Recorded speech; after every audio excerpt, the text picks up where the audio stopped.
새벽 4시 의료기기 회사 회장이 시골 약국로 달려갔다. 그렇게 만난 여자가 자신과 어떤 운명으로 이어질지 그는 전혀 예상하지 못했다. 구독과 좋아요는 저에게 큰 힘이 됩니다. 항상 건강하시고 행복하세요. 한겨울 새벽 4시 산골짜기 시골 약국 민정약국 앞. 하늘에는 별이라곤 없고 어둠만 가득했습니다. 이 시각 긴급하게 울리는 차의 엔진음이 들려왔습니다. 검은색 고급 승용차가 약국 옆 야간 편의점 앞에 멈춰섰습니다. 운전석에서 내린 남자는 정장 바지가 구겨져 있었고 머리도 온통 헝클어져 있었습니다. 그 남자는 뒷자리에서 아이를 번쩍 안아 올렸습니다. 아빠, 너무 떨려. 몸이 뜨거워. 8살짜리 여자아이가 신음하듯 말했습니다. 아이의 얼굴은 토마토처럼 빨갛고 온몸이 끊임없이 경련을 일으키고 있었습니다. 남자의 이름은 윤지훈, 45살의 대형 의료기기 회사 회장이었습니다. 하지만 지금 그는 회장이 아니었습니다. 어린 딸을 가진 필사적인 한 아버지일 뿐이었습니다. 윤지훈은 야간 편의점으로 뛰어들어가며 외쳤습니다. 약국 어디예요? 편의점 점원이 손가락으로 가리켰습니다. 윤지훈은 더 이상 말을 듣지 않았습니다. 딸을 품에 안고 약국 현관에 몸을 내팽개쳤습니다. 약사님, 약사님. 약국 안에서는 아무 대답도 없었습니다. 그때였습니다. 약국 뒷문이 조용히 열리며 화장도 하지 않은 얼굴의 젊은 여자가 나타났습니다. 그녀는 흰 약사 가운을 입고 있었고 손에는 따뜻한 국그릇을 들고 있었습니다. 새벽에 일어나 뭔가를 준비하고 있던 모양이었습니다. 그 여자가 서민정이라는 30살 약사였습니다. 누구세요?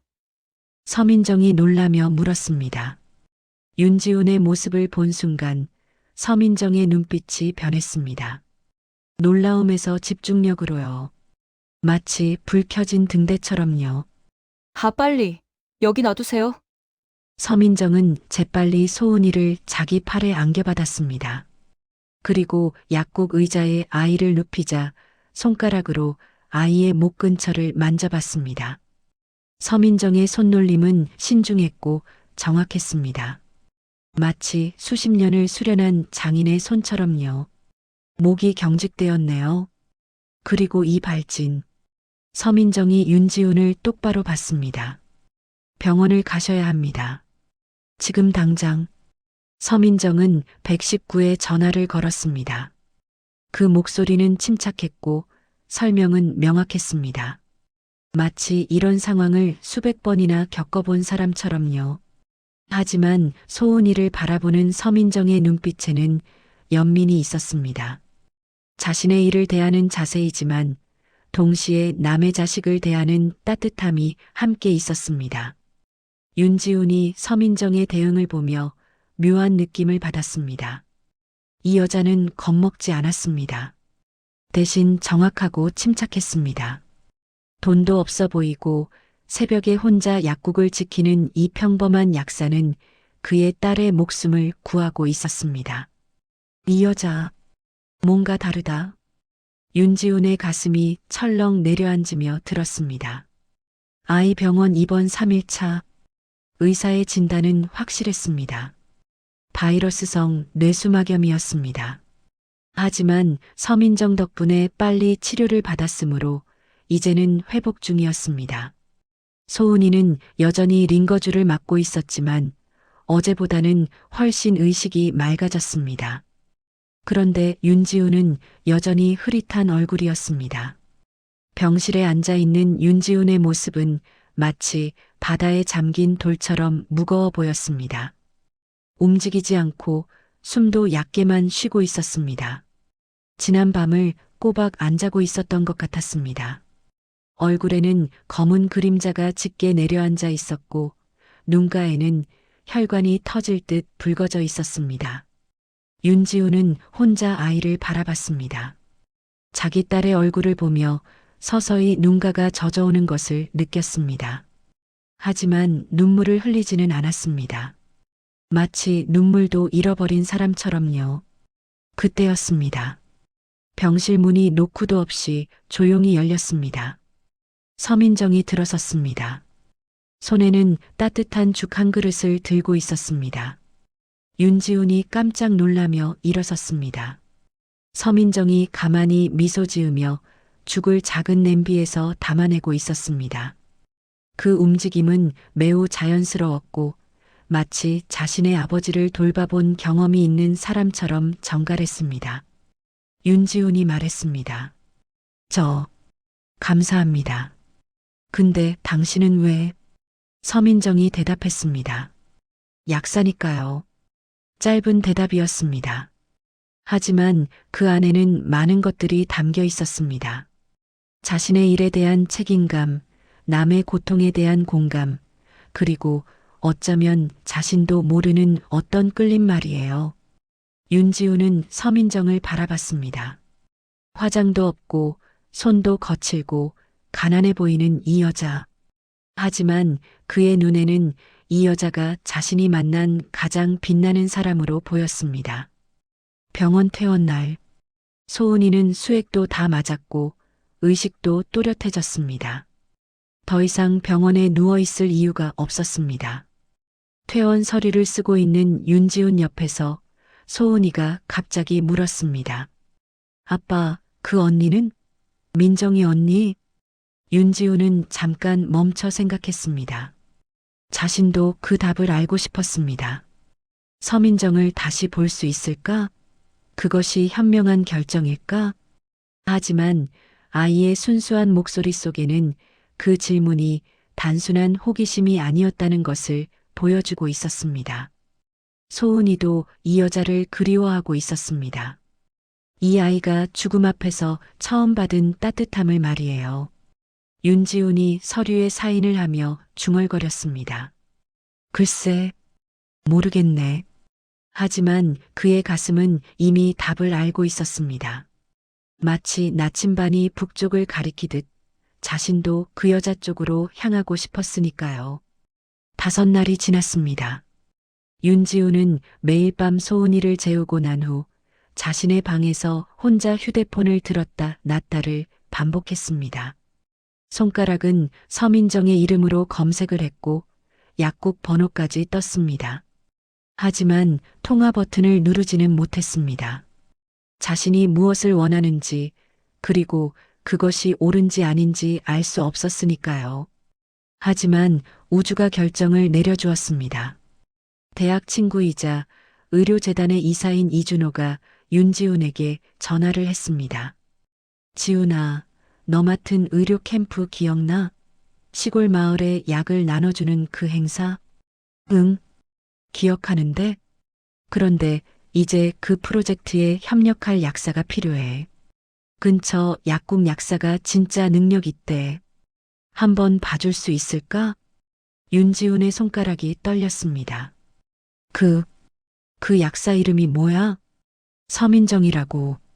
넌 왜 아는 사람이야? 윤지훈은 말을 하지 않았습니다. 하지만 그의 심장은 미친 듯이 뛰고 있었습니다. 그렇게 해서 사흘 뒤 윤지훈은 자신의 의료기기 회사에서 서민정을 만났습니다. 회의실 앞에서 기다리고 있는 서민정. 그녀는 여전히 화장이 없었고 손도 여전히 거칠었고 입은 옷도 가장 비싼 명품이 아니었습니다. 하지만 윤지훈이 본 모든 것은 흐릿해 보였습니다. 마치 안개가 낀 풍경처럼요. 오직 서민정만 또렷하게 보였습니다. 두 사람이 눈을 만났을 때 그 공간의 공기가 변했습니다. 마치 차가운 겨울 날씨에 갑자기 따뜻한 햇빛이 내려와 눈을 녹이는 것처럼요. 윤지훈은 인사를 하려다가 입을 다물었습니다. 그는 다만 서민정의 얼굴을 봤습니다. 그리고 서민정도 그를 봤습니다. 그 순간 멀리서 발소리가 들려왔습니다. 우아하고 무거운 구두 소리였습니다. 대형 화려한 옷을 입은 70대 여성이 나타났습니다. 바로 윤지훈의 어머니 김정숙이었습니다. 김정숙은 그곳에서 서민정을 보는 순간 몸을 멈췄습니다. 얼굴에 피가 싹 빠져나갔습니다. 마치 유령을 본 것처럼요. 그의 눈빛이 기묘하게 변했습니다. 예의 바른 노부인의 표정이 아니었습니다. 대신 뭔가를 확인하려는 듯한 집요한 눈빛으로요. 김정숙은 아무 말도 하지 않았습니다. 다만 서민정을 계속 봤습니다. 그 시선은 무거웠고 낡은 역사를 들여다보려는 것처럼 차가웠습니다. 서민정은 그 시선을 느꼈습니다. 그리고 어쩌면 처음으로 불안을 느꼈습니다. 마치 누군가가 자신의 과거를 들여다보려 하는 것 같은 그런 느낌 말이에요. 그날 밤, 김정숙은 자신의 저택 침실에 누워 천장을 바라봤습니다. 잠이 오지 않았습니다. 마치 누군가가 자신의 뇌를 계속 깨우고 있는 것처럼요. 서민정, 서민정. 이름을 계속 중얼거렸습니다. 그리고 갑자기 기억이 떠올랐습니다. 30년 전의 기억 말이에요. 하지만 그 기억은 마치 녹슨 열쇠처럼 무겁고 거칠었습니다. 누군가 주의 깊게 숨겨두었던 것들이었습니다. 그 얼굴, 분명히. 한편 윤지우는 밤새 침대에서 뒹굴었습니다. 그의 내면은 방황하고 있었습니다. 어머니의 낯선 반응이 무엇을 의미하는지 모르겠지만 그것이 서민정과 자신 사이에 어떤 벽이 될 수 있다는 것을 본능적으로 느꼈으니까요. 소은이는 아버지가 밤새 뒹굴고 있다는 것을 알았습니다. 그리고 그것이 자신 때문이 아니라는 것도 알았습니다. 그것은 민정 언니 때문이었습니다. 소은이는 마음속으로 중얼거렸습니다. 언니, 다시 와. 아빠도 날 봐주는 시간이 늘어날 거야. 바깥은 이미 깊은 겨울이었고 모든 것이 어둠에 잠겨 있었습니다. 하지만 이들의 가슴만은 조용하지만 강렬한 불빛을 담고 있었습니다. 다음에는 어떤 일이 일어날까요? 그 여자의 얼굴을 보고 이렇게 놀란 김정숙은 과연 누구였을까요? 그리고 30년 전에는 무엇이 일어났을까요? 모든 것이 얽혀 있는 가운데 겨울밤은 깊어만 가고 있었습니다. 의료 캠프는 시골 마을의 작은 보건소에서 열렸습니다. 윤지우는 그곳에서 서민정을 다시 만날 준비를 하고 있었습니다. 하지만 그의 마음은 불안으로 가득했습니다. 어머니의 낯선 반응이 계속 맴돌았으니까요. 마치 누군가 물속에 던진 돌처럼 물결이 자꾸만 자신의 가슴을 흔들고 있었습니다. 서민정도 마찬가지였습니다. 약국에서 그 여자를 보던 순간의 감정을 아직도 느끼고 있었습니다. 그 여자의 눈빛이 자신을 향한 것이었고 그 시선 속에는 무언가 험악한 것들이 떠돌고 있었습니다. 밤이 되자 서민정은 엄마를 돌봤습니다. 서민정의 엄마 김정란은 요즘 들어 기억이 자꾸 흐려지고 있었습니다. 어떤 날은 딸을 알아보지 못했고 어떤 날은 과거의 누군가를 찾고 있었습니다. 엄마, 밥 먹자. 서민정이 부드러운 목소리로 말했습니다. 김정란이 멍하니 앞을 바라봤습니다. 그 눈빛은 현재에 없었습니다. 정숙이가 어디 있지?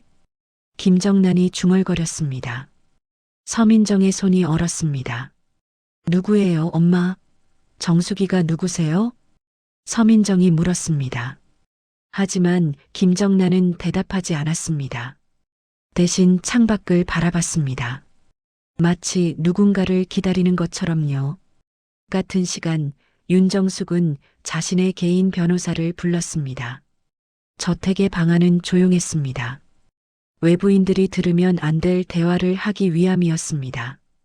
윤정숙이 명령했습니다. 서민정이라는 여자, 그리고 그 어머니에 대해 모든 걸 조사해줘. 특히 30년 전 일. 변호사가 노트북을 들고 물었습니다. 무엇을 찾고 계신가요? 윤정숙의 입가에 냉소가 띄었습니다. 그 여자가 우리 가족에게 접근할 이유, 혹은 복수할 이유, 변호사는 그 의미를 완전히 이해하지 못했습니다. 하지만 얼굴에는 드러내지 않았습니다. 일주일이 지났습니다. 변호사는 두꺼운 폴더를 들고 다시 윤정숙 앞에 나타났습니다. 그 안에는 서민정과 김정란의 모든 것이 들어 있었습니다. 경제 상황, 건강 상태, 그리고 30년 전의 의료 기록까지요. 변호사가 조심스럽게 설명했습니다. 30년 전 김정란이라는 여자는 심한 우울증으로 정신과 진료를 받았습니다. 진단명에는 심한 스트레스에 의한 정신적 고통이라고 적혀 있습니다. 윤정숙의 얼굴이 창백해졌습니다. 원인은? 변호사가 더듬거렸습니다. 기록에는 자세히 나와 있지 않습니다. 하지만 대인관계 문제와 괴롭힘으로 인한 자의 충동이 있었던 것으로 보입니다. 순간 윤정숙의 손가락이 떨렸습니다. 그 손은 마치 누군가를 움켜쥐려는 것처럼 경직되었습니다. 그리고 서민정은 그 직후 약 9개월 뒤에 태어났습니다. 변호사의 말이 끝나자 윤정숙은 고개를 돌렸습니다. 그 얼굴은 마치 석상처럼 딱딱해져 있었습니다. 더 이상 필요 없어. 물러나. 윤정숙이 말했습니다. 변호사가 나간 후 윤정숙은 혼자 창밖을 바라봤습니다. 그 시선은 아주 멀리 30년 전에 어떤 장면을 향하고 있었습니다. 의료 캠프 당일, 윤지우는 일찍 보건소에 도착했습니다. 서민정을 먼저 보기 위함이었습니다. 하지만 도착했을 때 서민정은 이미 약들을 정렬하고 있었습니다. 그 모습은 진지했고 집중했습니다. 마치 이 일이 자신의 생명처럼 중요한 것처럼요. 안녕. 윤지훈이 말했습니다. 서민정이 고개를 들었습니다. 두 사람의 눈이 만났을 때 수십 개의 말들이 그들의 가슴 속에서 울렸습니다. 하지만 그 어느 것도 입 밖으로 나오지 않았습니다. 소은이는 잘 지내요? 서민정이 먼저 입을 열었습니다. 응, 당신 덕분에 잘 지내. 윤지훈이 대답했습니다. 그 말 속에는 약의 감사함보다 훨씬 더 깊은 감정이 실려 있었습니다. 서민정도 그것을 느꼈습니다. 그러나 그 순간 밖에서 자동차 소리가 들렸습니다. 검은색 고급 승용차가 보건소 앞에 멈춰섰습니다. 차에서 내린 것은 윤정숙이었습니다. 그녀는 공식석에 올라와 마이크를 잡았습니다. 여러분, 저는 의료재단을 운영하고 있는 윤정숙입니다. 오늘 우리 의료 캠프가 시골 주민들에게 조금이나마 도움이 되기를 바랍니다. 그녀의 말은 우아했고 표정은 자선사업가처럼 친절했습니다. 하지만 그 눈은 계속 서민정을 찾고 있었습니다. 윤지우는 그것을 봤습니다. 그리고 불안감이 심해졌습니다. 행사가 한창 진행되고 있을 때였습니다. 시골 어머니 한 분이 서민정을 찾아왔습니다. 그 어머니는 흐릿한 눈으로 서민정을 봤습니다. 당신, 혹시 김정란이 딸? 그 어머니가 중얼거렸습니다. 서민정이 깜짝 놀랐습니다. 네. 엄마를 아세요? 아, 맞다. 내가 알겠어. 그 시절 김정란이 어떻게 지내? 그 어머니는 더 이상 말을 하지 않았습니다. 하지만 그 말 속에는 깊은 역사가 담겨 있었습니다. 윤지훈이 그 장면을 봤습니다. 그리고 서민정의 얼굴이 창백해지는 것을 봤습니다. 그 순간 윤정숙이 나타났습니다. 서민정 씨, 혹시 시간 되세요? 우리 재단이 당신 같은 약사를 찾고 있었어요. 윤정숙의 말투는 친절했습니다. 하지만 그 눈빛은 냉정했습니다. 마치 어떤 목적을 가진 사냥꾼처럼요. 서민정이 불편해하며 대답했습니다. 감사하지만 저는 약국을 운영 중이라서. 그렇군요. 윤정숙이 말했습니다. 그래도 혹시 당신의 어머니가 김정란이시라면 말인데, 우리가 옛날에 알던 그 김정란이라면 좋은 일을 해드릴 수도 있어요. 서민정의 몸이 굳었습니다. 어떻게 알았어요? 서민정이 물었습니다. 윤정숙이 미소 지었습니다. 그 미소는 악의로 가득했습니다. 오래된 친구니까. 그 밤 서민정은 엄마에게 물었습니다. 엄마, 윤정숙이라는 사람 알아요? 김정란의 몸이 경직되었습니다. 마치 누군가가 숨어있던 상자를 열려고 하는 것처럼요. 왜 그름 묻니? 김정란이 떨리는 목소리로 물었습니다. 저 사람이 저한테 인사했어요. 서민정이 말했습니다. 김정란은 아무 말도 하지 않았습니다. 하지만 그 손은 계속 떨렸습니다. 마치 과거의 악몽이 현재로 돌아온 것처럼요. 윤지우는 어머니를 찾아갔습니다. 엄마, 서민정한테 뭐라고 말했어? 윤지훈이 물었습니다. 윤정숙이 침착하게 대답했습니다. 뭐라고 하지 않았어. 그냥 오랜 친구라고 했지. 거짓말이네. 윤지훈이 말했습니다. 당신은 그 여자를 몰라. 아니면 알면서도 모르는 척하고 있어. 윤정숙이 고개를 들었습니다. 그 눈빛은 날카로웠습니다. 넌 왜 그렇게 확신해? 그 여자에 대해 얼마나 알아? 충분히 알아. 윤지훈이 대답했습니다. 그리고 어떤 이유든 당신이 그 여자에게 접근하는 건 안 돼. 엄마, 제발. 윤정숙은 아무 말도 하지 않았습니다. 대신 아들을 바라봤습니다. 그 시선 속에는 수십 년간 숨겨온 감정들이 소용돌이 치고 있었습니다. 일주일이 더 지났습니다. 서민정은 보건소에 다시 가지 않기로 결정했습니다. 윤지훈도 더 이상 약국에 나타나지 않았습니다. 두 사람 모두 무언가 큰 것이 깨질까봐 두려워하고 있었습니다. 하지만 그 공백을 누군가 채우기로 했습니다. 윤지훈의 대학 친구 이준호가 윤지훈에게 전화했습니다. 지훈아, 내가 서민정이의 엄마를 봤어. 뭐? 김정란이라는 분이 맞나? 약국 근처에서 자꾸만 길을 잃어 있더라. 가까스로 집까지 안내했는데 뭔가 이상해. 이준호가 계속했습니다. 기억이 깨진 건가? 자꾸만 정숙이라는 사람을 찾고 있더라. 윤지훈의 가슴이 철렁 내려앉았습니다. 김정란의 치매가 악화되고 있었습니다. 그리고 그 악화의 원인은 명확했습니다. 과거가 돌아온 것이었습니다. 그 같은 시간 윤정숙은 혼자 자신의 침실에 누워 있었습니다. 그 손에는 오래된 사진이 들려 있었습니다. 30년 전의 사진이었습니다. 그 사진 속에는 두 명의 젊은 여자가 웃고 있었습니다. 하나는 윤정숙이었고 하나는 젊은 시절의 김정란이었습니다. 둘은 팔짱을 끼고 있었습니다. 그 위에는 윤정숙의 손글씨로 무언가가 적혀 있었습니다. 우리의 우정은 영원할 거야. 정숙이가 약속할게. 하지만 그 약속은 지켜지지 않았습니다.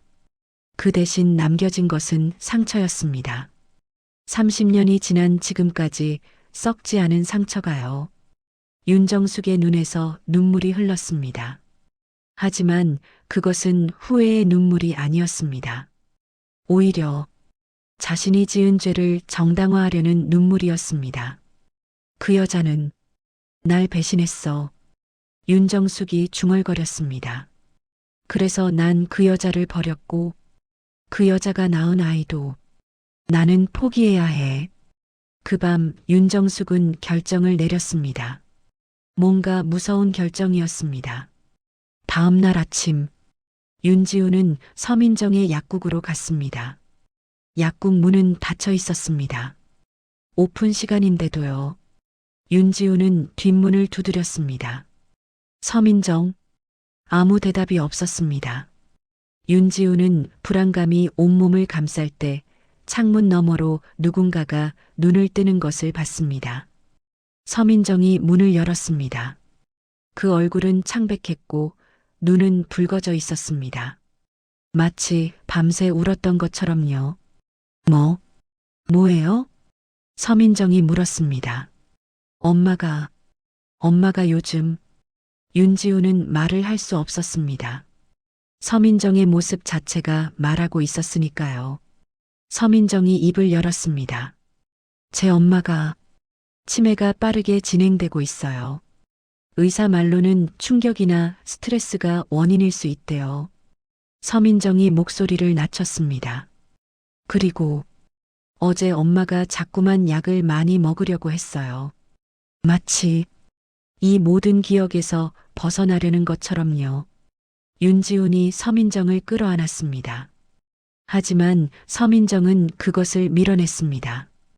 그냥 가세요, 회장님. 우리는 다른 세상의 사람이에요. 서민정이 작게 말했습니다.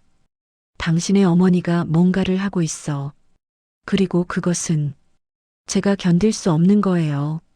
서민정, 잠깐. 윤지훈이 말했습니다. 하지만 약국 문은 이미 닫혀 있었습니다. 그 밤 윤지훈은 어머니를 찾아갔습니다. 엄마, 도대체 뭘 하신 거예요? 윤지훈이 목소리를 높였습니다. 윤정숙이 침착하게 대답했습니다. 난 아무것도 하지 않았어. 단지 진실을 상기시켰을 뿐이야. 진실이 뭔데? 윤지훈이 물었습니다. 윤정숙이 서서히 일어섰습니다. 그 움직임은 마치 관에서 일어나는 시체처럼 무거웠습니다. 30년 전 내가 가장 믿었던 친구가 내 약혼자를 유혹했어. 그 여자 김정란이 말이야. 윤정숙이 말했습니다. 그 때문에 내 결혼식은 취소됐고 내 약혼자는 나를 떠났어. 그리고 그 여자는 그 남자 아이를 낳았어. 바로 서민정을 말이야. 윤지훈이 얼음처럼 차가워졌습니다. 그게 무슨, 내가 한 건 그 여자에게 응당한 대가를 준 것뿐이야. 윤정숙이 말했습니다. 그리고 이제 그 여자의 딸도 같은 고통을 받으면 공평할 거 아니야? 순간 윤지훈은 어머니가 아무것도 아닌 것처럼 느껴졌습니다. 엄마, 당신은 인간이 아니에요. 윤지훈이 말했습니다. 그 순간 거실 문이 철렁 열렸습니다. 소은이가 나타났습니다. 그 아이는 아버지와 할머니의 대화를 모두 들었습니다. 아빠, 우리 할머니 나쁜 사람이야? 8살 아이의 물음이 윤정숙의 가슴을 흔들었습니다. 윤지훈은 대답하지 않았습니다. 대신 그는 집을 나갔습니다. 새벽, 윤지훈은 서민정의 약국 앞에서 밤을 지샜습니다. 아침이 오자 약국 문이 열렸습니다. 서민정이 나왔습니다. 그 얼굴은 더욱 창백해져 있었습니다. 제 엄마를 노인병원에 입원시켰어요. 서민정이 말했습니다. 치매가 빠르게 진행되고 자살 시도도 있었거든요. 윤지훈이 서민정을 끌어안았습니다. 내가 맡겠어. 뭐든. 윤지훈이 말했습니다. 당신과 당신의 엄마를. 내 책임이야. 서민정은 그 팔에서 흐느껴 울었습니다. 그것은 단순한 눈물이 아니었습니다. 30년 전부터 이어진 고통의 울음이었습니다. 바깥 하늘은 여전히 겨울이었고 적어도 그 순간만큼은 따뜻함이 없었습니다. 하지만 두 사람이 맞잡은 손 사이에는 작지만 확실한 불이 피어오르고 있었습니다. 병원의 백색 복도, 창문을 통해 들어오는 겨울 햇살이 모든 것을 창백하게 비추고 있었습니다. 이곳은 생과 사 사이의 회색 지대처럼 느껴졌습니다. 마치 누군가의 기억들이 천천히 지워지는 공간처럼요. 김정란은 침상에 누워 있었습니다. 하지만 눈은 감겨 있지 않았습니다. 마치 무언가를 계속 보려고 하는 것처럼 천장을 바라보고 있었습니다. 그 눈빛은 현재에 없었습니다. 오로지 30년 전에 어떤 시간에만 머물러 있었습니다. 의사가 서민정에게 말했습니다. 어머니의 상태는 심각합니다. 우울증과 치매, 그리고 외상 후 스트레스 장애가 함께 진행되고 있습니다. 특히 어떤 트리거가 있었던 것으로 보입니다. 의사가 안경을 고쳤습니다. 최근에 과거와 관련된 누군가를 만났을 가능성이 높습니다. 서민정이 아무 말도 할 수 없었습니다. 그것이 자신의 아버지를 구하지 못한 신분 때문이라는 것을 알고 있었으니까요. 아니, 더 정확히는 자신도 모르는 아버지의 정체 때문이었습니다. 윤지훈이 그 옆에 서 있었습니다. 그의 얼굴은 분노로 경직되어 있었습니다. 마치 화강암처럼요. 치료할 수 있어요? 윤지훈이 물었습니다. 의사가 조심스럽게 대답했습니다. 약물 치료와 정신 치료를 병행하면 어느 정도는 안정화될 수 있을 겁니다. 하지만 완전한 회복은 어렵습니다. 특히 치매는 불가역적인 질환이거든요.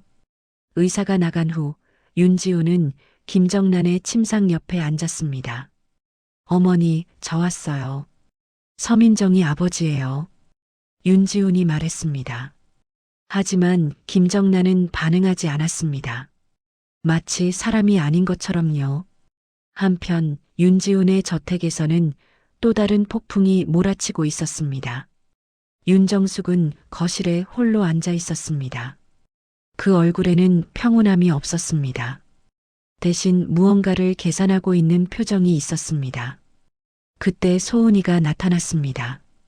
할머니, 민정 언니 엄마가 왜 병원에 있어? 소은이가 물었습니다. 윤정숙이 대답하려 하다가 입을 다물었습니다. 자신의 손녀 앞에서 자신이 한 일을 설명할 수는 없었습니다. 그건 할머니도 모르겠구나. 윤정숙이 거짓말했습니다. 하지만 소은이는 보고 있었습니다. 할머니의 그 얼굴을 말이에요. 8살 아이의 직관이 정확하게 포착해낸 그 아기를요. 할머니는 언니 엄마를 괴롭혔어. 그쵸? 소은이가 말했습니다. 윤정숙이 눈을 떴습니다. 뭐라고? 아빠가 할머니한테 소리쳤어. 할머니가 언니 엄마한테 뭔가를 했다고. 소은이가 말했습니다. 그리고 그게 이 모든 일의 시작이었어. 그쵸? 8살 아이의 말이 정확했습니다. 마치 법정의 판사처럼요. 윤정숙은 아무 말도 할 수 없었습니다. 대신 그 손은 계속 떨렸습니다. 병원의 문제는 돈으로 해결되는 것이 아니었습니다. 윤지훈이 최고의 의료진을 섭외했지만 그들이 할 수 있는 일은 제한적이었습니다. 의학학은 과거를 치료할 수 없었으니까요. 서민정은 매일 병원에 갔습니다. 엄마 곁에 앉아 손을 잡고 말을 걸고 때로는 울었습니다. 엄마, 괜찮아요. 제가 여기 있잖아. 당신은 혼자가 아니에요. 서민정이 반복해서 말했습니다. 하지만 김정란은 여전히 현재로 돌아오지 않았습니다. 일주일이 지났습니다. 윤지훈은 자신의 회사 비서실장을 불렀습니다. 김정란 씨의 병원 비용은 내가 낼 테니 최고의 간호사를 배치해줘. 그리고 윤지훈이 말을 멈췄습니다. 30년 전에 어떤 일이 있었는지 알아와. 내 어머니와 김정란 씨 그리고 어떤 남자가 포함된 비서실장이 물었습니다. 회장님의 아버지를 찾아보는 건가요? 그렇지 않아. 내 어머니의 죄를 찾는 거야. 윤지훈이 대답했습니다. 그 사이 이준호는 윤지훈을 찾아갔습니다. 지훈아, 너 정신 차려. 너 지금 뭐 하는 건데? 이준호가 물었습니다. 윤지훈이 대답했습니다. 당연한 일을 하는 거야. 당연하다고? 넌 지금 너의 어머니를 상대로 뭔가를 조사하려고 하잖아. 그게 당연한 일이야? 이준호가 목소리를 높였습니다. 그 여자 때문에 너는 어머니와 싸우고 있고 회사 일도 제대로 못하고 있어. 리더십 위기가 생길 수도 있다는 거 알아? 윤지훈이 이준호를 봤습니다. 그 눈빛은 불같았습니다. 당신은 모르겠지만 나는 이제 다른 사람이 됐어. 그리고 그 변화를 만든 건 서민정이야. 난 그 여자의 엄마를 지켜야 해. 이준호가 뒷걸음질을 쳤습니다. 자신의 친구를 모르는 얼굴이 보였으니까요. 너 사랑에 빠진 거야? 이준호가 물었습니다. 윤지훈이 대답하지 않았습니다. 하지만 그 침묵 자체가 대답이었습니다. 비서실장은 일주일 뒤 윤지훈 앞에 나타났습니다. 손에는 두꺼운 파일이 들려 있었습니다. 30년 전의 기록입니다, 회장님. 파일을 펴자 사진들이 나왔습니다. 젊은 시절의 윤정숙, 그리고 김정란이 있었습니다. 둘은 친하게 팔짱을 끼고 있었습니다. 그리고 또 다른 사진이 있었습니다. 어떤 남자였습니다. 얼굴은 뭉개져 있었지만 그것은 의도적이었습니다. 기록에 따르면 30년 전 김정란 씨는 심한 정신적 외상을 입었습니다. 그 원인은 사실상 왕따와 괴롭힘으로 보입니다. 비서실장이 차근차근 설명했습니다. 그리고 그 괴롭힘을 주도한 사람이 현 회장님의 어머니인 윤정숙 씨입니다. 비서실장이 더 읽어 내려갔습니다. 당시 윤정숙 씨는 약혼자가 김정란 씨를 좋아한다는 것을 알게 되고 그 때문에 김정란 씨를 집단 괴롭힘의 대상으로 만들었습니다. 대학 내에서 온갖 나쁜 소문을 퍼뜨렸고 심지어 신체적 폭력도 있었던 것으로 보입니다. 윤지훈의 얼굴이 창백해졌습니다. 그리고 그 결과? 윤지훈이 물었습니다. 김정란 씨는 결국 대학을 그만뒀고 정신과 진료를 받게 됩니다. 정신의학 기록에 의하면 자살 시도까지 있었습니다.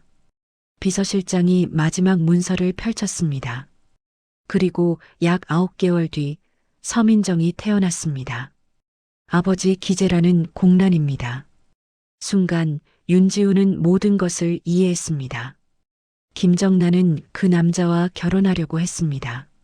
하지만 윤정숙의 괴롭힘으로 인해 그 남자는 떠났고 김정란은 혼자 남겨졌습니다. 그리고 그 외로움 속에서 서민정이 생겨났습니다. 그 남자는 지금 어디에? 윤지훈이 물었습니다. 비서실장이 대답했습니다. 소식이 끊겼습니다. 약 28년 전부터는 어떤 기록도 없습니다. 윤지훈은 책상에 몸을 기댔습니다. 마치 누군가가 자신의 등을 칠한 것처럼 바닥으로 미끄러져 내렸습니다. 그날 밤 윤지훈은 어머니의 침실 문을 두드렸습니다. 윤정숙이 문을 열었을 때 아들의 얼굴이 보였습니다. 그 얼굴은 낯설었습니다. 마치 사람이 아닌 것처럼요. 엄마, 난 당신을 모르겠어요. 윤지훈이 말했습니다. 내가 지은 죄를 알아? 윤정숙이 물었습니다. 우리 집안의 체면을 생각하면서 약혼자가 내를 떠나려고 했을 때 난 그냥 그 여자를 지우기로 했어. 윤정숙이 말했습니다. 완전히. 그래서 난 모두가 그 여자를 미워하도록 만들었어. 그리고 결국 그 여자는 혼자 남겨졌고 그 때문에 그 여자는 부서졌어. 윤정숙의 목소리에는 반성이 없었습니다. 대신 자신을 정당화하는 논리가 있었습니다. 하지만 난 후회하지 않아. 왜냐하면 그것이 그 여자의 역할이었으니까. 순간 윤지훈은 자신의 어머니가 사악한 사람이라는 것을 명확하게 깨달았습니다. 단순한 나쁜 사람이 아니라 자신의 악행을 합리화할 수 있는 사악한 영혼 말이에요. 엄마, 당신은 제 어머니가 아니에요. 윤지훈이 말했습니다. 그리고 돌아섰습니다. 병원. 서민정은 엄마 옆에 앉아 손을 잡고 있었습니다. 김정란의 눈이 움직였습니다. 마치 무언가가 흐릿한 안개를 헤치고 나오려는 것처럼요. 김정란이 중얼거렸습니다. 서민정이 몸을 일으켰습니다. 엄마, 제 목소리 들려요? 서민정이 물었습니다. 김정란의 눈이 천천히 딸을 향해 초점을 맞췄습니다. 마치 오랜 어둠 속에서 나온 사람처럼요. 너, 왜, 울어? 김정란이 물었습니다. 엄마가 깼어. 서민정이 대답했습니다. 제가 여기 있잖아요. 김정란의 손이 서민정의 손을 꽉 잡았습니다. 그 힘은 약했지만 확실했습니다. 마치 누군가를 놓치지 않으려는 것처럼요. 정숙이, 그 여자가. 김정란이 중얼거렸습니다. 그냥 잊어, 엄마. 제가 있으니까 괜찮아요. 서민정이 말했습니다. 하지만 둘 다 알았습니다. 과거는 잊혀질 수 없다는 것을요. 윤지우는 의료기기 회사의 회장직을 그만두기로 결정했습니다. 비서실장이 물었습니다. 회장님, 정말이신가요? 당신은 지금 회사의 중요한 시점에 있습니다. 돈은 충분해.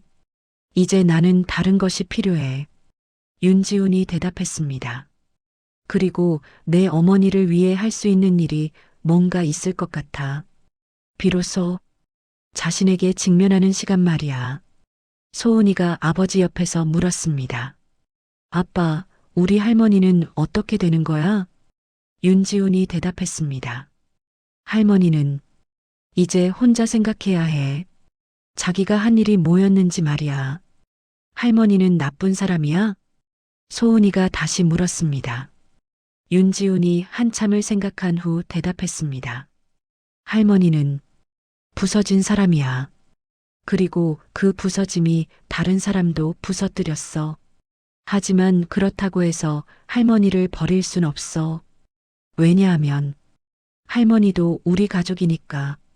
그럼 할머니를 용서해야 해? 소은이가 물었습니다.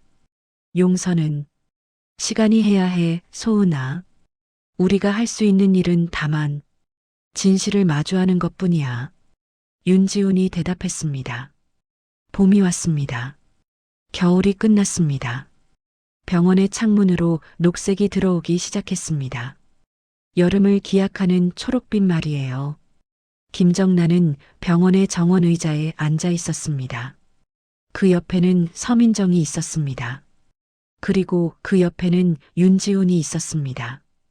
그리고 소은이가 있었습니다. 엄마, 봄이야. 서민정이 말했습니다. 김정란이 대답했습니다. 그래, 봄이구나. 그 목소리는 여전히 흐릿했습니다. 하지만 현재에 있었습니다. 완전하지는 않지만 돌아왔습니다.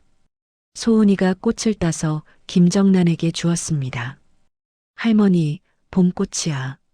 괜찮으셔요? 소은이가 말했습니다. 김정란이 꽃을 들었습니다. 그 손은 여전히 떨렸습니다. 하지만 꽃을 놓지 않았습니다. 있어, 손녀. 고마워. 김정란이 말했습니다. 병원의 의사실. 의사가 윤지훈에게 말했습니다. 환자분의 상태가 조금씩 개선되고 있습니다.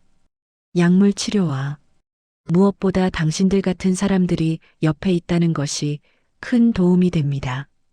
의사가 계속했습니다.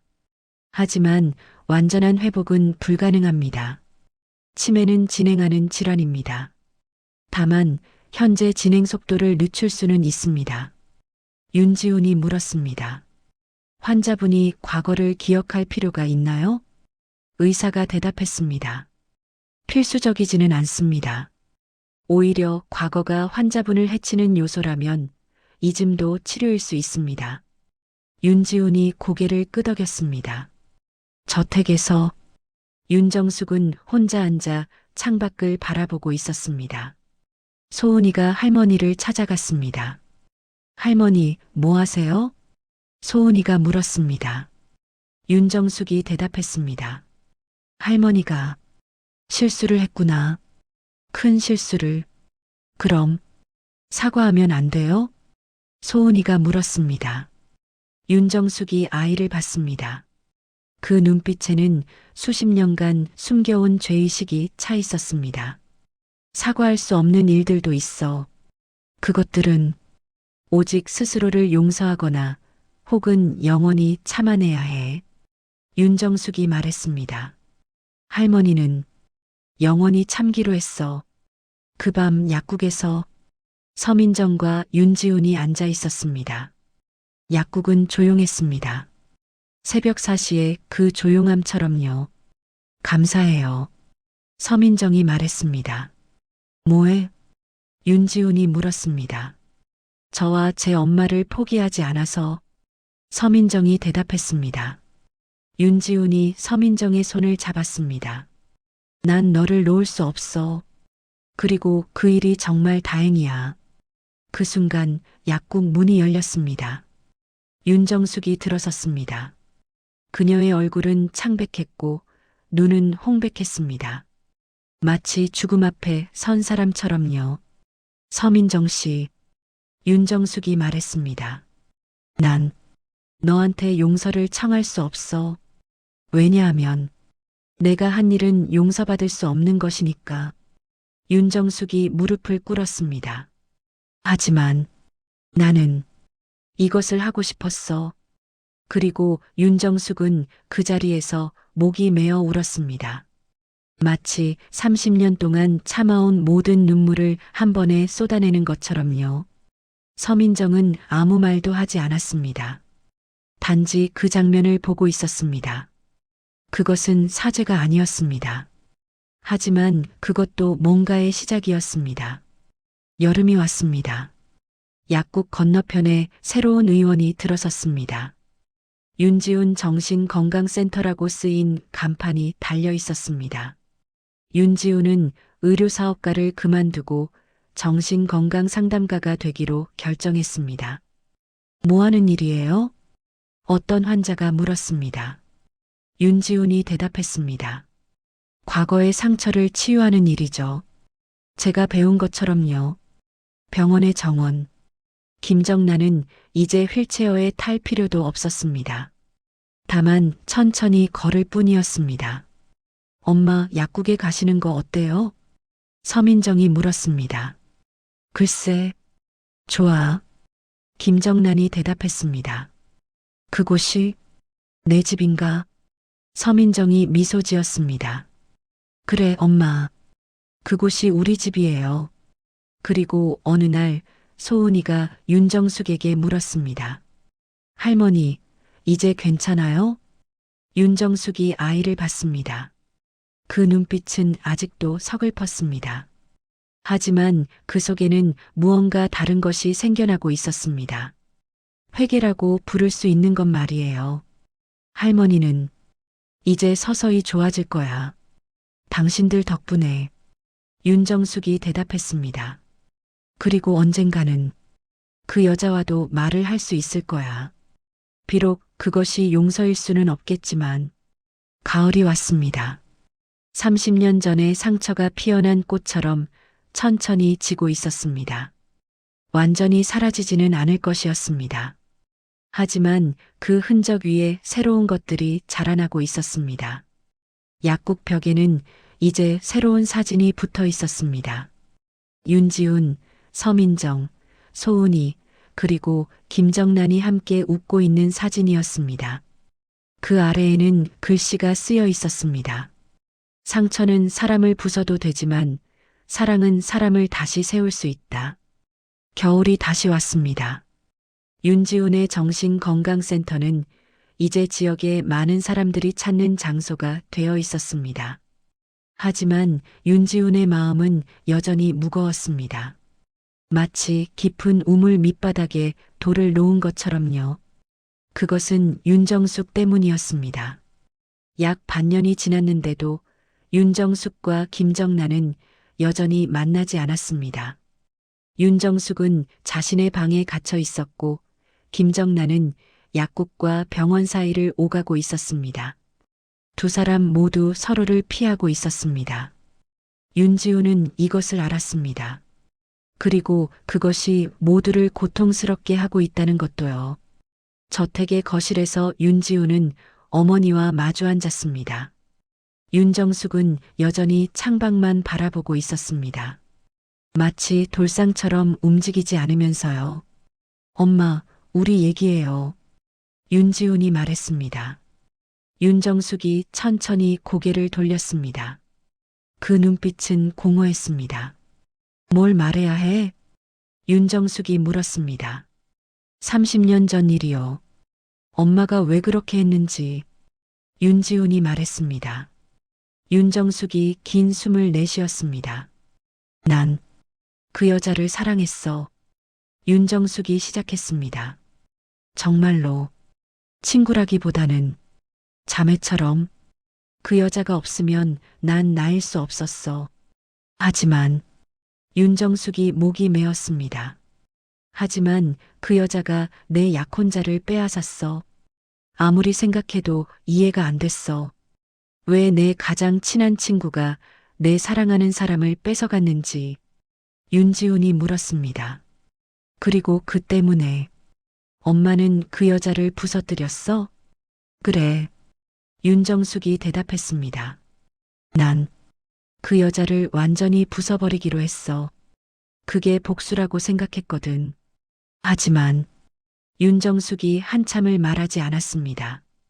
하지만 뭐예요? 윤지훈이 물었습니다. 하지만 그 과정에서 나도 함께 부서졌어. 완전히. 그리고 그 여자와 그 여자의 딸까지 함께. 윤정숙의 눈에서 눈물이 흘렀습니다. 하지만 그것은 자신을 위한 눈물이었습니다. 이제 와서 날 용서해달라는 건 아니겠지? 윤지훈이 물었습니다. 아니, 나 자신도 날 용서할 수 없으니까. 윤정숙이 대답했습니다. 서민정의 약국에서 서민정은 엄마 김정란을 돌보며 일을 하고 있었습니다. 김정란의 상태는 조금씩 나아지고 있었습니다. 의사는 기적이라고 불렀습니다. 하지만 서민정은 그것이 기적이 아니라 사랑이라고 알고 있었습니다. 엄마, 약 드셨어요? 서민정이 물었습니다. 응. 김정란이 대답했습니다. 민정아, 그 여자. 윤정숙이가 정말 왔었나? 김정란이 물었습니다. 네, 엄마. 약국에 와서 울고 가셨어요. 서민정이 대답했습니다. 그런데 왜 뵙지를 않으셨어요? 서민정이 물었습니다. 김정란이 한참을 생각했습니다. 그 얼굴은 고뇌로 가득했습니다. 난 그 여자를 봤을 때 어떤 표정을 지어야 할지 모르겠어. 미워해야 할까? 용서해야 할까? 아니면 그냥 아무것도 아닌 척해야 할까? 김정란이 말했습니다. 그리고 지금 난 기억이 흐릿해. 그 여자가 왜 그렇게 했는지도 모르겠고 그 여자를 미워할 에너지도 없어. 단지 피곤해. 30년을 미워하며 살아왔더니 김정란의 목소리는 사라졌습니다. 이준호는 윤지훈을 찾아갔습니다. 지훈아, 넌 뭐 하는 거야? 넌 이제 회사도 포기하고 어머니도 용서하려고 하고 정상이야? 이준호가 물었습니다. 윤지훈이 대답했습니다. 난 이제 이해했어. 가해자를 용서하는 일은 피해자를 위한 게 아니라 사실 가해자 자신을 위한 거야. 그리고 어쩌면 나 자신을 위한 거기도 해. 이준호가 물었습니다. 그럼 넌 어머니를 용서해? 진심으로? 윤지훈이 오래 생각한 후 대답했습니다. 용서한다는 게 뭔지는 모르겠어. 하지만 나는 어머니의 고통을 덜어주고 싶어. 왜냐하면 그 고통도 결국 내 고통이니까. 병원의 정신치료실. 의사가 김정란에게 말했습니다. 환자분, 당신은 용서할 필요가 없습니다. 의사가 말했습니다. 치유는 용서와 다릅니다. 용서는 선택이지만 치유는 필요입니다. 그럼 전 뭘 해야 해요? 김정란이 물었습니다. 과거를 놓으세요. 당신이 한 것도 당신에게 한 것도 모두. 그리고 현재 당신 옆에 있는 사람들에게 집중하세요. 의사가 말했습니다. 당신의 딸, 그리고 그 딸이 선택한 남자가 있습니다. 그들은 당신을 원합니다.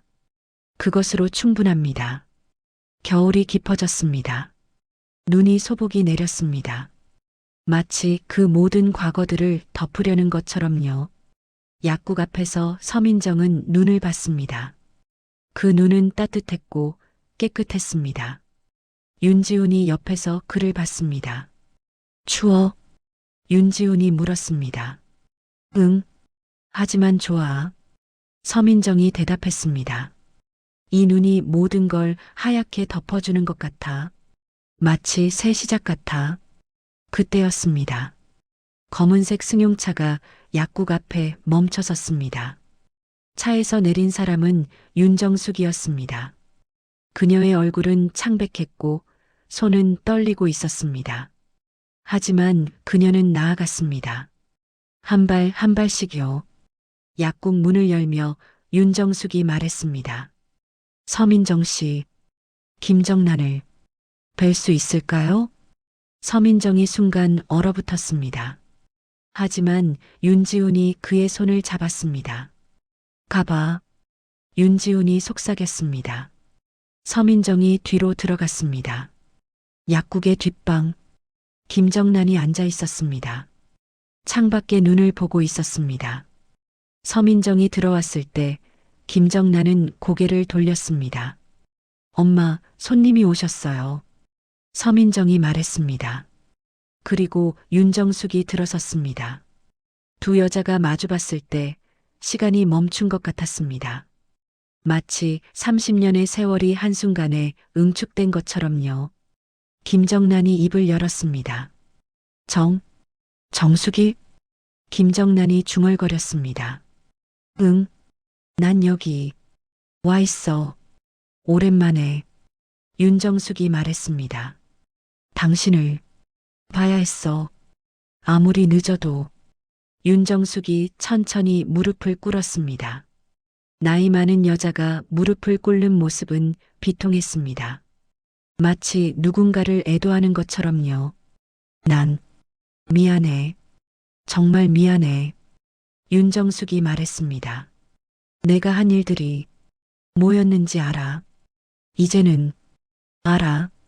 그리고 그걸 견디기 위해 난 30년을 살았어. 그리고 여전히 견디고 있어. 윤정숙의 목소리는 떨렸습니다. 난 너를 부서뜨리려고 했어. 왜냐하면 내가 부서졌으니까. 하지만 그 과정에서 난 더더욱 부서졌어. 그리고 이제 와서 생각해보니 윤정숙이 한참을 말하지 못했습니다. 당신도 같은 고통을 받고 있었구나. 김정란의 손이 움직였습니다. 그 손은 윤정숙의 머리에 닿았습니다. 마치 오랜 친구를 달래듯이요. 정숙이, 일어나. 김정란이 말했습니다. 난 이제 너를 미워할 에너지가 없어. 나 자신도 미워할 에너지가 없어. 윤정숙이 얼굴을 들었습니다. 날 용서해? 윤정숙이 물었습니다. 김정란이 한참 생각했습니다. 그리고 말했습니다. 날 용서하는 일처럼 당신을 용서하는 것도 이미 시작된 것 같아. 내가 원하든 원하지 않든. 김정란이 손을 내밀었습니다. 윤정숙이 그 손을 잡았습니다.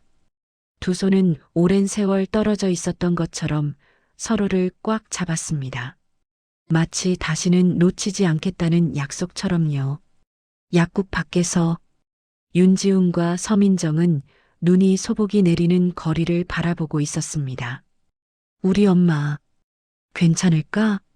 서민정이 물었습니다. 괜찮을 거야. 윤지훈이 대답했습니다. 왜 그렇게 생각해? 서민정이 물었습니다. 왜냐하면 이것이 용서가 아니라 화해라는 것을 둘 다 아니까. 윤지훈이 말했습니다. 용서는 죄를 없애는 거지만 화해는 죄와 함께 살아가는 거야. 그리고 그걸 할 수 있다면 그건 정말 강한 것이야. 며칠이 지났습니다. 윤정숙은 이제 노인병원에서 치료를 받고 있었습니다. 스스로를 찾기 위해서였습니다. 자신이 왜 그런 짓을 했는지, 그리고 앞으로 어떻게 살아가야 할지를 찾기 위해서였습니다. 의사가 윤정숙에게 물었습니다. 당신은 지금 무엇을 느끼세요? 의사가 물었습니다. 윤정숙이 오래 생각한 후 대답했습니다. 무거움, 그리고 가벼움. 동시에 그게 무슨 뜻이세요? 의사가 물었습니다. 무거움은 내가 한 일들의 무게, 그리고 가벼움은 그것을 마침내 내려놓을 수 있다는 가능성 때문이야. 윤정숙이 대답했습니다. 소은이가 약국을 방문했습니다. 할머니, 안녕하세요. 소은이가 인사했습니다. 윤정숙이 손녀를 봤습니다. 그 눈빛에는 이제 죄책감뿐만 아니라 사랑도 담겨 있었습니다. 소은아, 할머니를 아직도 인사해? 윤정숙이 물었습니다. 네. 할머니는 할머니니까. 소은이가 대답했습니다. 그리고 할머니가 나쁜 일을 했다고 해도 할머니는 좋아질 수 있어. 아빠가 그렇게 됐으니까. 8살 아이의 말이 어른을 깨웠습니다. 병원의 진료실. 의사가 김정란에게 말했습니다. 환자분의 치매 진행이 멈췄습니다. 의사가 말했습니다. 보통은 이렇게 멈추지 않습니다. 하지만 당신은 뭔가 다르네요. 뭐가 다를까요? 김정란이 물었습니다. 당신은 과거를 놓으셨어요. 그리고 현재를 살기로 하셨어요. 그것만으로도 뇌는 치유하기 시작합니다. 치매는 절망의 병이거든요. 의사가 말했습니다. 또 다른 겨울이 왔습니다. 약국 앞에 거리는 눈으로 하얀 세상이 되어 있었습니다. 윤지훈과 서민정은 손을 잡고 걸었습니다. 당신, 나 좋아해? 서민정이 물었습니다. 좋아한다는 말로는 부족해. 윤지훈이 대답했습니다. 그럼 뭐라고? 서민정이 물었습니다. 필요해. 당신이 없으면 난 날 잃어버려. 그런데 당신이 옆에 있으니까 날 찾을 수 있어. 윤지훈이 말했습니다. 서민정이 미소 지었습니다. 그것은 오래도록 잃어버렸던 미소였습니다. 약국의 약 선반 위에 새로운 사진이 추가되었습니다. 윤지훈, 서민정, 소은이, 김정란, 그리고 이제 윤정숙도 함께 있는 사진이었습니다. 완벽하지는 않지만 있는 그대로의 가족. 그 아래에는 새로운 글씨가 쓰여 있었습니다. 상처는 사람을 부숴도 되지만 함께라면 다시 세울 수 있다. 밤의 약국. 모두가 모여 있었습니다. 따뜻한 밥상이 펼쳐져 있었습니다. 자, 먹어. 다 식겠다. 서민정의 엄마 김정란이 말했습니다. 네, 엄마. 서민정이 대답했습니다. 소은이가 물었습니다. 할머니, 이건 뭐예요? 우리 집밥이야, 소은아. 가족이 함께 먹는 밥. 김정란이 대답했습니다. 윤지훈이 윤정숙을 봤습니다. 윤정숙도 한 숟가락을 떠입에 넣었습니다. 그 얼굴에는 평온함이 있었습니다. 완전한 평온은 아니지만 그래도 평온함이 있었습니다. 맛있어. 윤정숙이 말했습니다. 고마워. 김정란이 대답했습니다. 그리고 모두가 함께 밥을 먹었습니다. 말도 많지 않았지만 그 침묵은 편했습니다. 마치 30년의 침묵이 이제 말이 되고 있는 것처럼요. 그 밤 윤지훈은 의료센터에서 일기를 썼습니다. 오늘 모두가 함께 밥을 먹었다. 그 자리에는 가해자도 있었고 피해자도 있었고 그들을 돌본 사람들도 있었다. 완벽한 가족은 아니다. 하지만 진정한 가족이다. 왜냐하면 우리는 서로의 상처를 마주했으니까. 그리고 그것만으로도 충분하다. 약국 옆 정신건강센터에는 이제 많은 사람들이 찾았습니다. 상처 입은 사람들이 말이에요. 그들은 모두 같은 것을 원했습니다. 용서받기를, 혹은 용서하기를. 하지만 윤지우는 그들에게 말했습니다. 용서할 필요는 없습니다. 대신 마주하세요. 당신의 상처와 그것을 만든 사람의 상처를 모두. 그리고 그 마주함 속에서 뭔가 다른 것이 생겨날 겁니다. 완전한 치유는 아니겠지만 그래도 살아갈 수 있는 힘이 생겨날 겁니다. 봄이 또 왔습니다. 약국의 정원에 풀이 자라고 있었습니다. 겨울을 견딘 풀들이었습니다. 서민정과 윤지우는 그 정원에 앉아 있었습니다. 당신 있으면 난 무섭지 않아. 서민정이 말했습니다. 좋아. 그럼 이렇게 하자. 윤지훈이 말했습니다. 뭐? 서민정이 물었습니다. 윤지훈은 주머니에서 작은 상자를 꺼냈습니다. 그 안에는 반지가 들어 있었습니다. 결혼해 줄래? 윤지훈이 물었습니다. 서민정의 눈에서 눈물이 흘렀습니다. 네, 네. 서민정이 대답했습니다. 약국 안에서 모두가 그 순간을 봤습니다. 창밖으로 말이에요. 소은이가 외쳤습니다. 아빠, 민정 언니, 결혼했어. 뭐? 결혼했어. 모두가 밖으로 나갔습니다. 그리고 모두가 웃었습니다. 윤지훈도 서민정도 소은이도 김정란도 그리고 윤정숙도. 그것은 완전한 행복은 아니었습니다. 하지만 그것도 행복이었습니다. 상처 위에 핀 행복 말이에요. 1년이 지났습니다. 약국 옆에 새로운 간판이 달렸습니다. 이제는 작은 카페가 되어 있었습니다.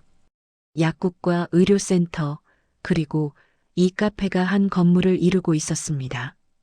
그곳에는 사람들이 찾아왔습니다. 상처 입은 사람들, 치유되길 원하는 사람들, 그리고 단순히 따뜻한 밥을 먹고 싶은 사람들이 말이에요. 서민정은 카페의 주방에서 손을 움직이고 있었습니다. 임신 6개월의 배를 살짝 내밀며 조심스럽게 요리를 하고 있었습니다. 마치 모든 음식에 사랑을 담는 것처럼요. 민정아, 너 너무 무리하지 마. 김정란이 옆에서 말했습니다. 김정란의 모습은 지난 1년간 많이 달라져 있었습니다. 눈빛이 돌아왔습니다. 완전하지는 않지만 현재에 살아가는 눈빛이 말이에요. 괜찮아, 엄마. 오늘은 특별한 날이잖아. 서민정이 미소 지었습니다. 뭐가 특별한데? 김정란이 물었습니다. 할머니가 오시는 날이에요. 1년 만에. 서민정이 대답했습니다. 노인병원의 의사 진료실. 윤정숙은 의사 앞에 앉아 있었습니다. 그녀의 얼굴은 여전히 창백했지만 눈빛에는 뭔가 살아있는 것이 있었습니다. 윤정숙 환자님, 1년간의 집중 치료를 받으셨습니다. 어떻게 느껴지세요? 의사가 물었습니다. 윤정숙이 한참을 생각했습니다. 견딜 수 있게 됐어요. 윤정숙이 대답했습니다. 내가 한 일들을 견딜 수 있게. 의사가 물었습니다. 그것이 용서인가요? 아니, 용서는 아니에요. 윤정숙이 말했습니다. 용서라는 건 죄를 없애는 거죠. 하지만 난 내 죄를 없앨 수 없어요. 단지 그것과 함께 살아가는 법을 배웠을 뿐이에요.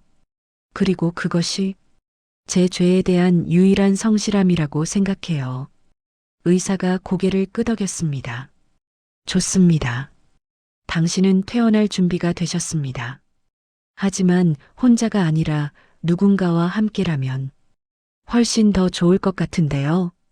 의사가 말했습니다. 윤정숙이 미소 지었습니다. 그것은 슬픈 미소였습니다. 그들이 저를 받아줄까요? 윤정숙이 물었습니다. 당신을 이미 받아들였으니까요. 아니면 받아들이려고 노력하고 있으니까요. 그것이 우리가 할 수 있는 최고의 사랑입니다. 의사가 대답했습니다.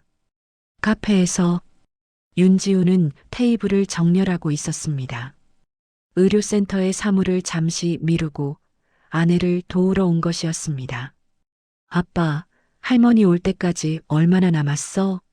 소은이가 물었습니다.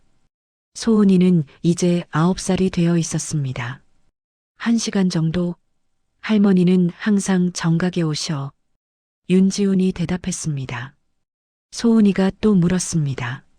아빠, 할머니가 이제 우리 가족이야? 윤지훈이 손을 멈추고 딸을 봤습니다. 그래, 할머니도 우리 가족이야. 하지만 윤지훈이 말을 이었습니다. 할머니는 우리와는 다른 짐을 지고 있어. 그건 우린 덜어줄 수 없는 거야. 할머니가 스스로 짊어져야 하는 거야. 하지만 우린 옆에 있어줄 수 있어. 소은이가 고개를 끄덕였습니다. 그 아이는 이제 단순한 아이가 아니었습니다. 상처와 치유를 함께 본 아이였습니다. 그럼 우리는 할머니를 도와줄 수 있어? 소은이가 물었습니다. 그래. 그것이 우리가 할 수 있는 최고의 도움이야. 윤지훈이 대답했습니다. 병원의 입구. 윤정숙은 한 명의 간호사와 함께 나왔습니다. 1년간 묵혀있던 짐도 함께였습니다. 작은 캐리어, 그리고 더 무거운 마음의 짐들이요. 검은색 택시가 그녀를 기다리고 있었습니다. 윤정숙이 택시에 올랐습니다. 그리고 1년 만에 그녀는 자신의 가족이 있는 곳으로 향했습니다. 카페의 문이 열렸습니다. 윤정숙이 들어섰습니다. 모두가 그녀를 봤습니다. 그녀의 모습은 많이 변해 있었습니다. 살도 많이 빠졌고 얼굴도 창백했고 움직임도 조심스러웠습니다. 마치 깨질 것 같은 도자기처럼요. 하지만 그들은 모두 일어섰습니다. 엄마. 윤지훈이 먼저 인사했습니다. 할머니. 소은이가 달려갔습니다. 윤정숙은 손녀를 안으려다가 멈췄습니다. 마치 자신이 그럴 자격이 없다고 생각하는 것처럼요. 하지만 소은이는 자신의 할머니를 끌어안았습니다. 할머니, 잘 있으셨어요? 소은이가 말했습니다. 윤정숙의 눈에서 눈물이 흐르기 시작했습니다. 그것은 참았던 1년의 눈물이 한 번에 쏟아져 나오는 것처럼 보였습니다. 소은아, 할머니가 미안해.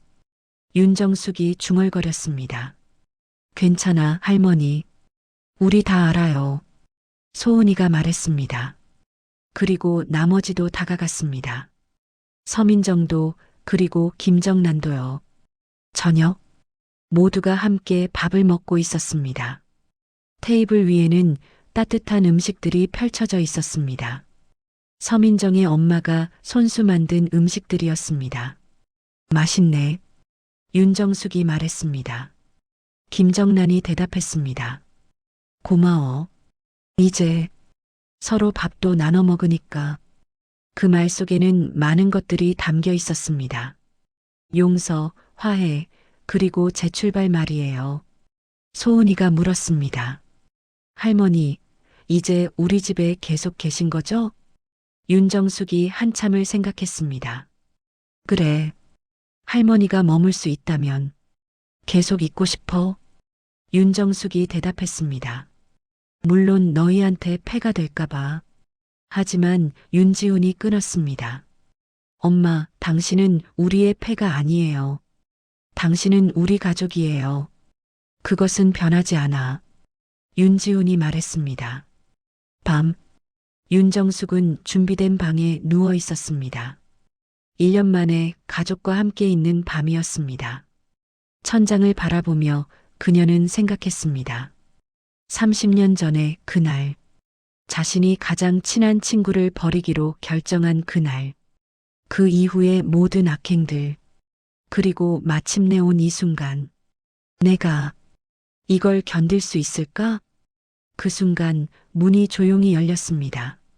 소은이가 나타났습니다. 그 아이는 밤옷을 입고 있었습니다. 할머니, 못 자요? 소은이가 물었습니다. 응. 너는? 윤정숙이 물었습니다. 저도. 할머니가 어떤 꿈을 꿀까봐. 소은이가 말했습니다. 그리고 그 아이는 윤정숙의 침대에 올라 누웠습니다. 마치 무언가를 지켜내야 한다는 것처럼요. 할머니, 나쁜 꿈 꾸면 깨울게. 소은이가 말했습니다. 괜찮아, 소은아. 너 때문에. 난 이제 나쁜 꿈을 꾸지 않을 것 같아. 윤정숙이 대답했습니다. 그리고 두 사람은 함께 잠들었습니다. 새벽. 윤지우는 의료센터의 사무실에 앉아 있었습니다. 하지만 일을 하고 있지는 않았습니다. 대신 일기를 쓰고 있었습니다. 엄마가 돌아왔다. 1년 만에. 그리고 그녀는 여전히 죄책감으로 짓눌려 있다. 하지만 이제는 그것을 혼자 짊어지지 않아도 된다. 우린 함께 그것을 짊어질 수 있다. 용서는 아니지만 그래도 뭔가는 변했다. 상처는 치유되지 않지만 함께 살아갈 수 있게 됐다. 그리고 그것이 우리가 할 수 있는 최고의 일이다. 몇 개월이 더 지났습니다. 서민정이 딸을 낳았습니다. 병원의 산실에서 의사가 윤지훈에게 말했습니다. 축하합니다. 건강한 딸이에요. 아기는 작은 주먹을 쥐고 있었습니다. 마치 누군가를 놓치지 않겠다는 것처럼요. 윤지훈이 아내를 봤습니다. 우리 딸, 이름이 뭐하지? 서민정이 물었습니다. 윤지훈이 대답했습니다. 지은, 너의 엄마처럼. 서민정의 눈에 눈물이 흘렀습니다. 그것은 슬픔의 눈물이 아니었습니다. 감사의 눈물이었습니다. 좋아. 우리 지은이. 서민정이 중얼거렸습니다. 병원의 복도에서 모두가 아기를 보러 왔습니다. 소은이가 처음으로 여동생을 봤습니다. 아니, 사촌이었습니다. 하지만 그런 호칭은 중요하지 않았습니다. 오, 내 동생이다. 소은이가 외쳤습니다. 누나, 그건 사촌이야. 윤지훈이 말했습니다. 상관없어. 우리 동생이면 되지. 소은이가 대답했습니다. 김정란도 웃었습니다. 그 웃음은 진정한 웃음이었습니다. 오래도록 빼앗겼던 그 감정이 돌아온 것처럼요. 그리고 윤정숙도 아기를 봤습니다. 작은 생명, 상처도 없고 죄책감도 없고 단지 현재만 있는 그 작은 생명. 안녕, 지은아. 할머니야.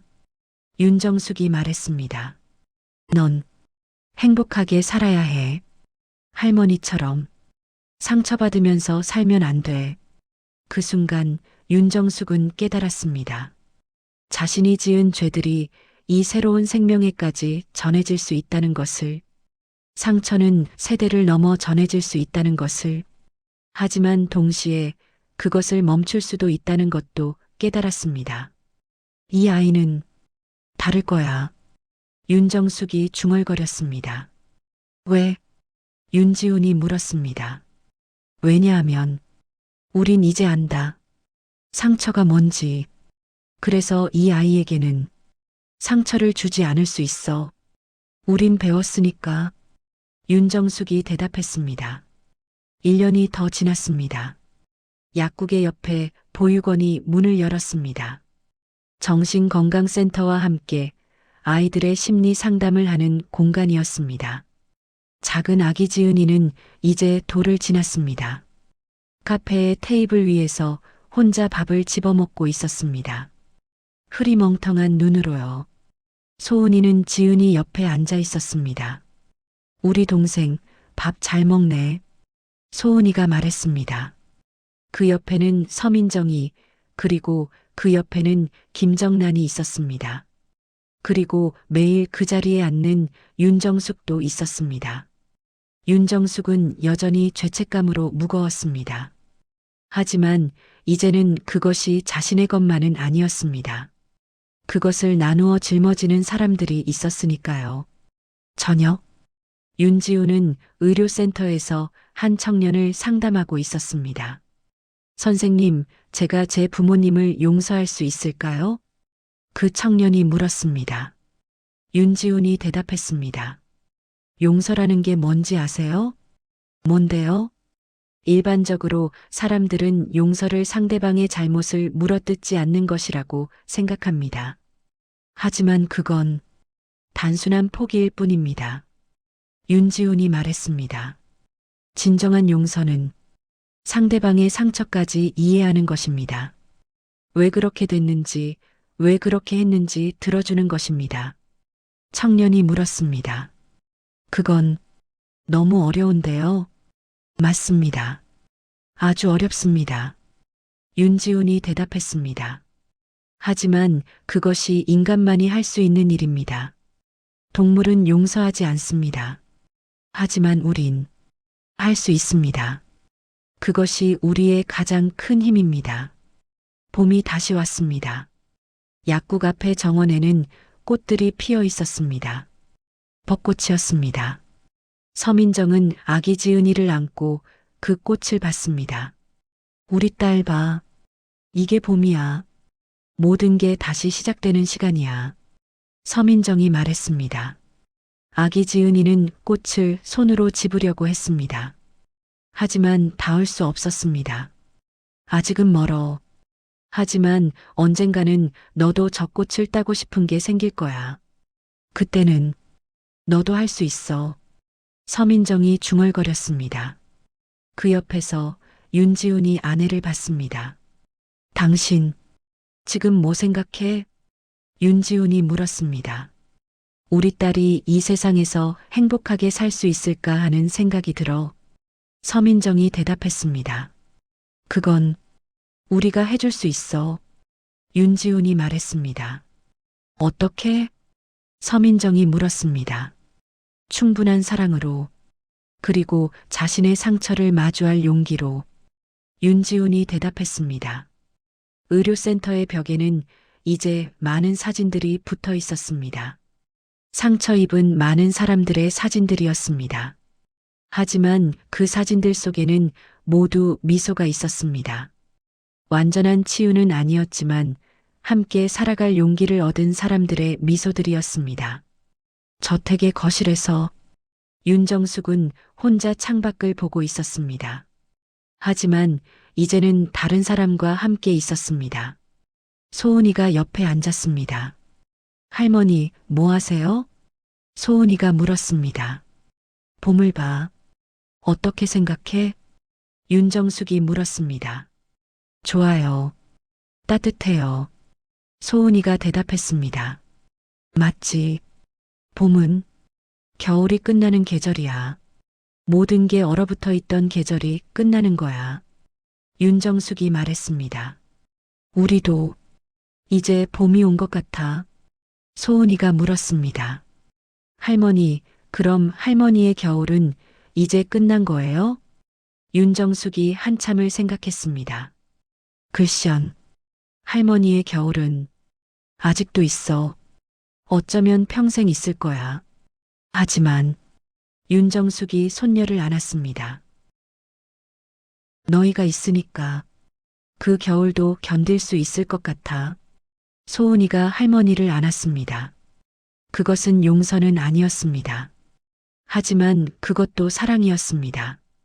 저녁, 모두가 한자리에 모였습니다.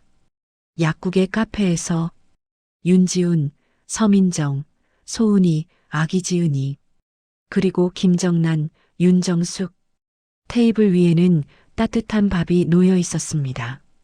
자, 먹어. 김정란이 말했습니다. 맛있게 만들었어? 윤정숙이 물었습니다. 응, 너도 도와줬잖아. 김정란이 대답했습니다. 그것은 작은 일이었습니다. 하지만 그것은 30년 전에는 불가능한 일이었습니다. 함께 밥을 하고 함께 밥을 먹는 일이 말이에요. 그 밤 윤지우는 또 다른 일기를 썼습니다. 5년이 지났다.